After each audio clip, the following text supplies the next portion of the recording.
Head teacher, my name's David Hopkin. One of my responsibilities is assessment, recording and reporting. I wanted to take the opportunity to talk to you because things have changed. There have been changes that have been imposed upon us thanks to Michael Gove and the Department for Education. Over the last couple of years there have been a lot of changes, as if there haven't in previous years, to teaching, and in particular to GCSEs. So, in so doing, I wanted to just recap how we assess, what we assess, and how we report that to you. The first thing that I just wanted to clarify or to communicate to you is our attitude to learning. I'm sure that you have seen the reports from lower down the school where students' ATL is reported. It's a scale of 1 to 4 where 1 is excellent and 4 isn't. It's the other end of the spectrum. We would expect students to be somewhere between averaging 1 and 2, between good and excellent. And it's a measure of how much they put into lessons, how regularly they are handing in their homework on time, their punctuality, their ability to meet deadlines.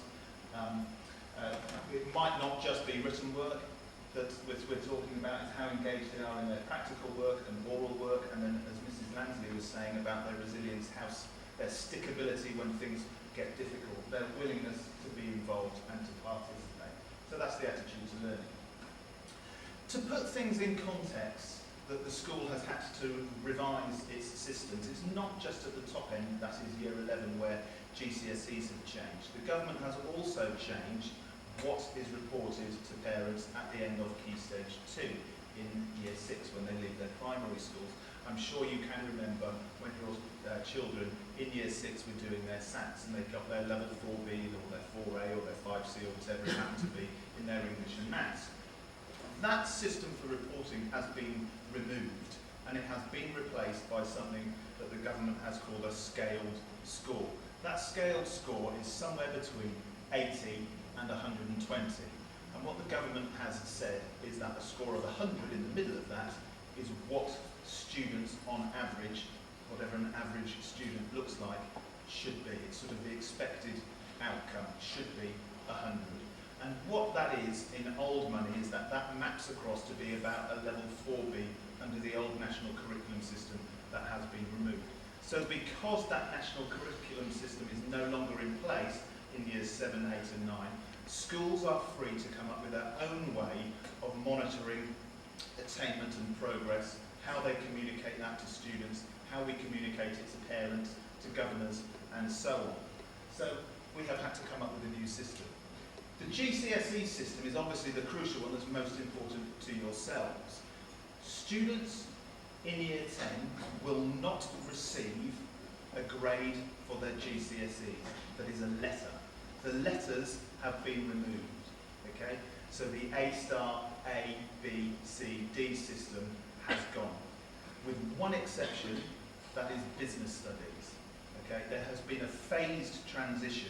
The current year 11 English and Maths will be moving to the new system. The current year 10, so your children, will be on the new system for everything else except for business studies. The following year, year 3 of this phase transition, will be when all the subjects fall in line and have this system of 9 to 1.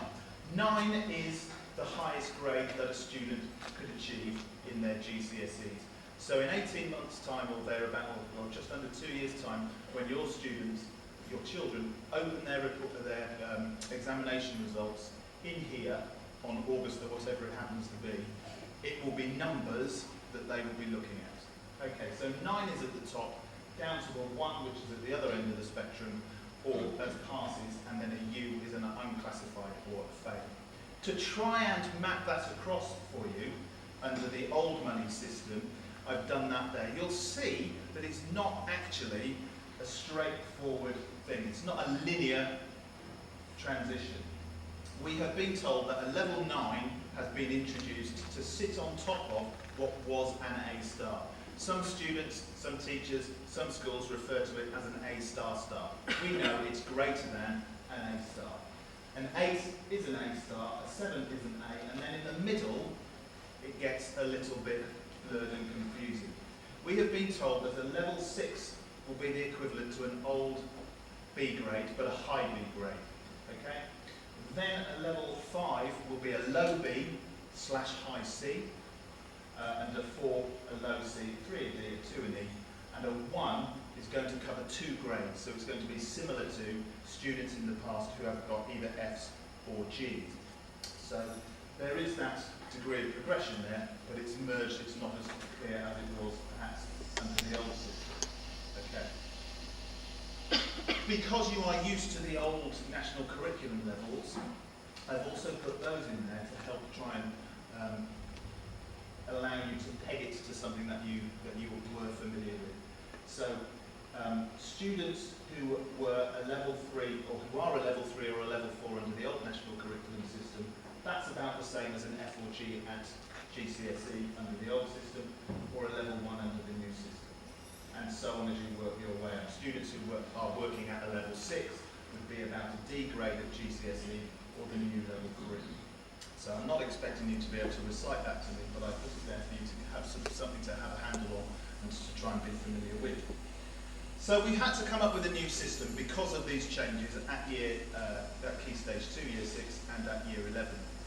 So our rationale in trying to come up with a system is that we wanted something that it fits for everybody. We want a system that is transparent for yourselves and easy to understand, something that works for teachers to be able to show progress, to encourage students, to give them some incentive as to, right, you're working here, but we want you to get to the next level.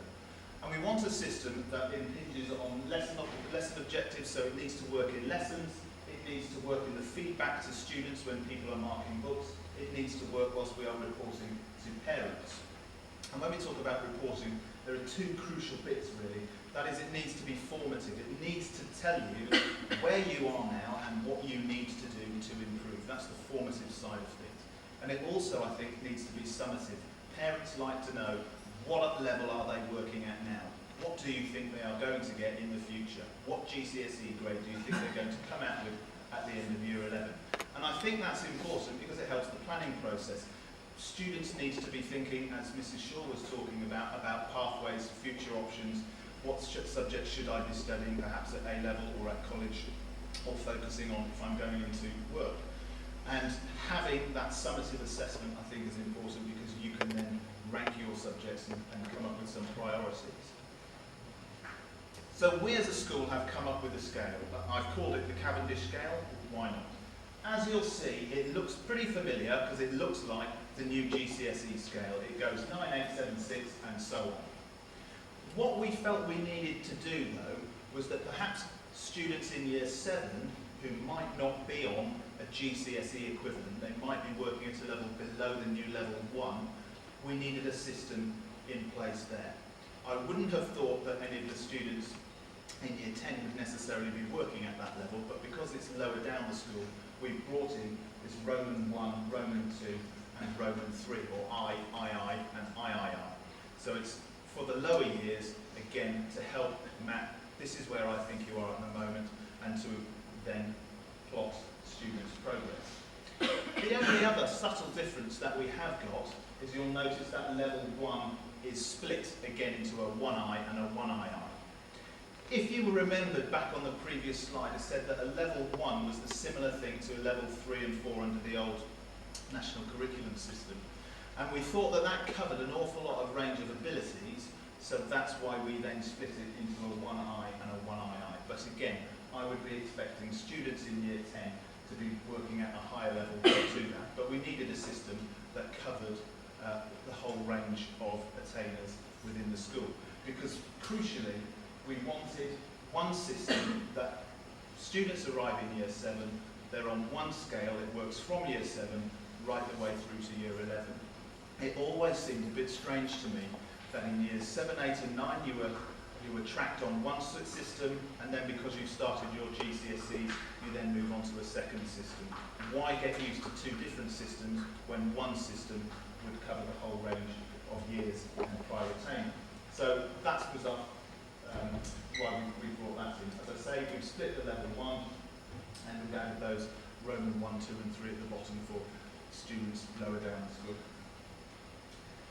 The second thing that I really want you to hang on to, quite apart from the fact that it's effectively a scale from 1 to 9, is that within each of those levels we've got sub-levels, a bit like the old national curriculum 4A, 4B and 4C. We like that as teachers because it helps us be a little bit more granular, a little bit more discrete and specific for dealing with students and for charting their progress. So for example, if a student in year 10 is working at a level 5, now in September, then when we report home perhaps in the new year in January, it might still be a level 5. And then at the end of the year, again a level 5, you might be sat there feeling a little bit depressed and disappointed because it looks like you're not making any progress. Whereas in fact the student may very well have moved from a low level 5 to a secure level 5 and then to a high level 5 with the possibility that, you know, they're knocking on the door of the next level. So we have brought in this plus, equals and minus to sort of subdivide each of those levels.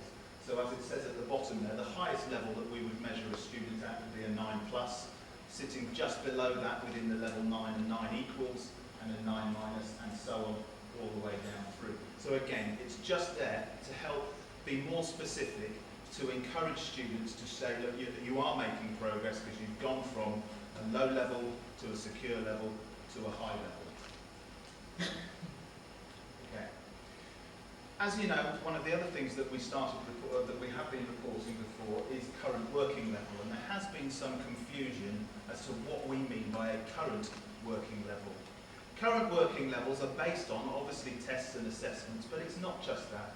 It's about how students perform within practical work, so it could be performance in drama, it could be technology, it could be science. It could be their speaking and listening assessments within foreign languages. Okay, it could be their homework. Any work that students do all feeds into that professional judgment that is the teacher's opinion as to how I think a student is performing and what level they're performing at. So it's an average really of all of those things to date. What we're saying is, by current, if a student were to do GCSEs today, based on the work that we have done, what level do I think they are at now? So that's what we mean by a current working level. It's not, what did I get in the test that I did last week? It's an average of what has happened to date. Where do I think they're going to be if they were to sit the GCSE at the moment? So that's the current working level. And again, from talking to parents at consultation evenings, one of the other things, as I've mentioned earlier, is that parents like to know, what do you think they are going to get at the end of year 11?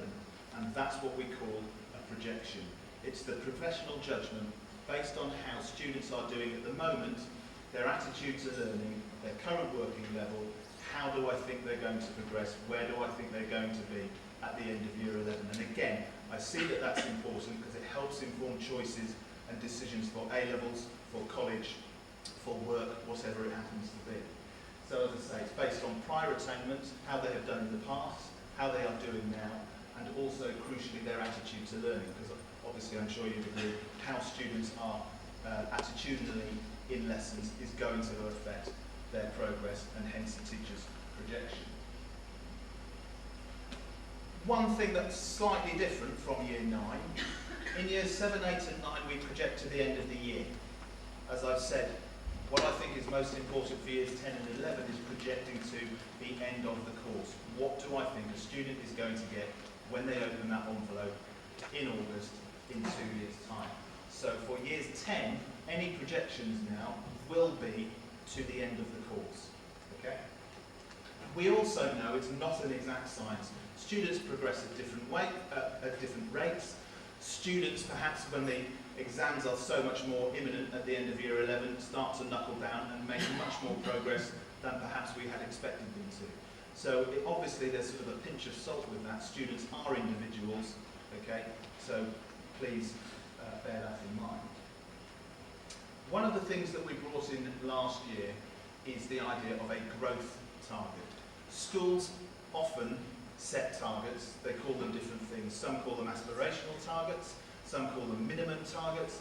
I think calling them a growth target is crucial as to what its function is.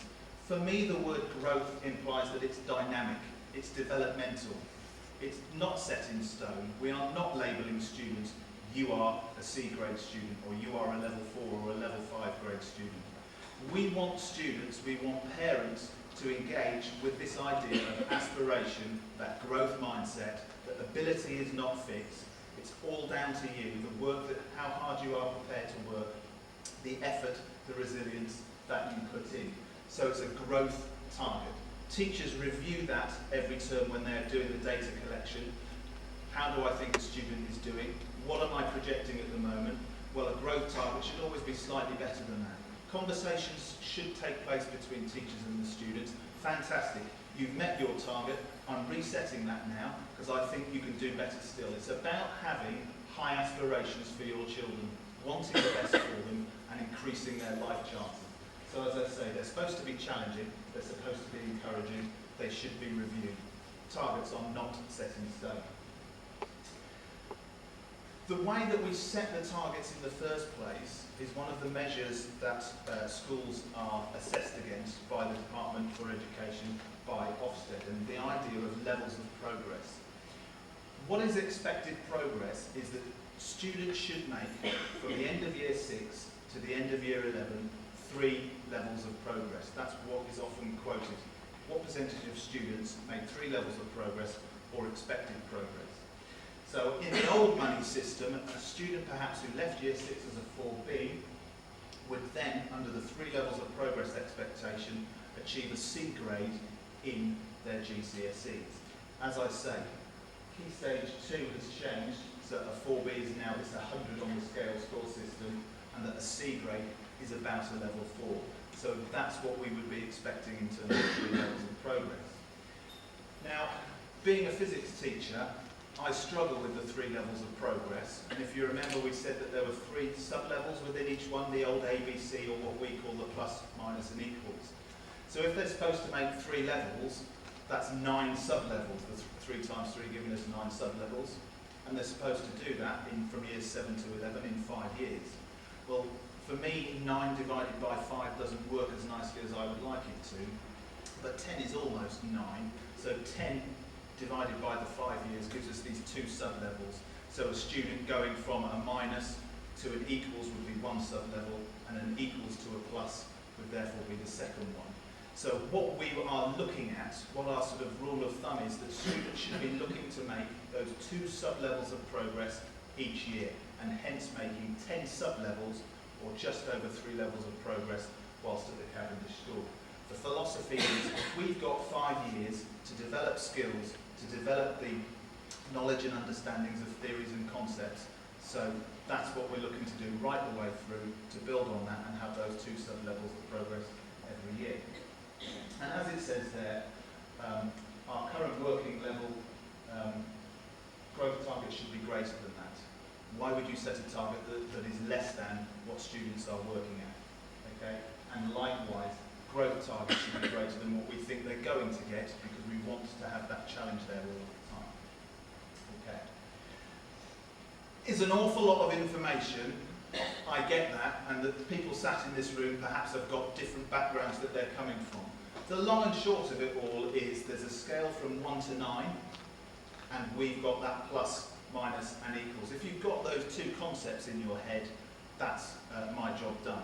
But by way of just putting an example to that, your child may have arrived at the end of year 6 as a 4B. On our new Cavendish scale then, at the start of year 7, we would be calling it that 1II and equals. So somewhere in the middle of that level 1II. You add your 2 sub-levels to that, so it would go from an equals to a plus, and then up to the next level to become a 2 minus. And then obviously at the next year, 2 sub-levels from a 2 minus to a 2 equals to a 2 plus. The next year from a 2 plus to a 3 minus to a 3 equals. And then, because we then start reporting or projecting to the end of the course, it would actually be 4 sub-levels, which would then take us on to a level 4, about a C grade. So hopefully, again, if you've been following things, then that should make sense. Very aware that there's an awful lot of information, which is why Mr Pope has been stood very patiently there videoing this. So we will upload that onto the website so you'll be able to listen to my dulcet tones for a second time and hopefully pause it and follow what's going on.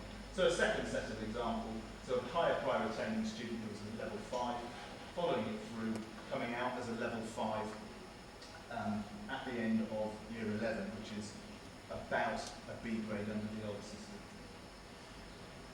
I think that one graphic there summarises the school's philosophy. We know what students' prior attainment is, we know what their current working level is, we know what their attitude to learning is. That, combined with teachers' professional judgment, then helps us come up with a projection for what we think students will achieve in their GCSEs. That projection, plus that degree of challenge, should then help set the growth targets. Okay, so just to summarise then, those are the things that get reported to you. I have become aware, just before the summer and just afterwards, that parents have had problems logging onto the school system, trying to access reports without judgment, but just by way of show of hands. Could you put your hand up as to whether you've actually been able to access those? If you have accessed them, could you be brave and put your hand up for me? So obviously it is possible. There are some teething problems, and I'm very aware of that. So what should happen is you should have received a password and a username. Okay? If you have not received that, please email our data manager, who is Matthew Matthews, m.matthews@cavendish.hearts.sch.uk. Okay?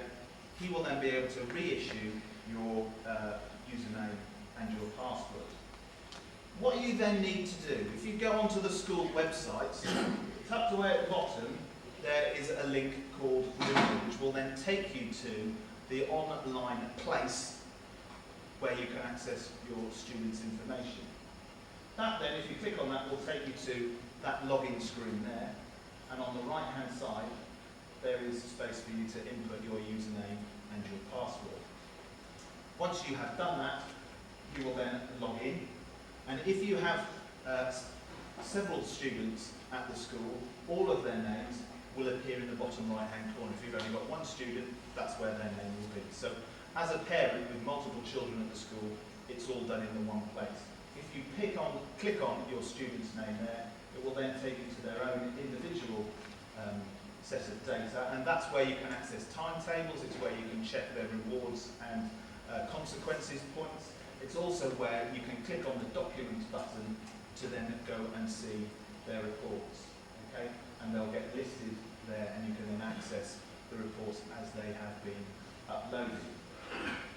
So that's pretty much been finished, with just one last date for your diaries. Next Friday, so a week tomorrow, students will have had 3 weeks of their GCSE courses. Every year, inevitably, some students, having tried a course for 6, 7 lessons, think, actually, this is not for me. There needs to be, as I'm sure you understand, a cut-off point from which we can no longer say, actually, yes, we'll let you move courses. Inevitably, the first few lessons of the course, that's where the foundations are laid, that's where expectations are, the basics are covered, upon which students need to build. Therefore, the longer it goes on, the less chance there is of students being able to catch up, the less chance there is for teachers being able to support you in being able to do that. So if you are thinking that your child does want to change their options, then please do contact me by the 23rd. I am very aware of the fact that several people have already contacted me, and I have got some changes to make already. That is a process that it's got several stages, having conversations myself with teachers. I need to have conversations with Mr Matthews, Mr Haig about changing timetables and checking that everything works. So it's not a slow process, but please be understanding that if you have made a request from me, in the next couple of days or so, we will make that. Okay. We're going to hand you back now to Miss Sutton to introduce the tutors. Thank you very much.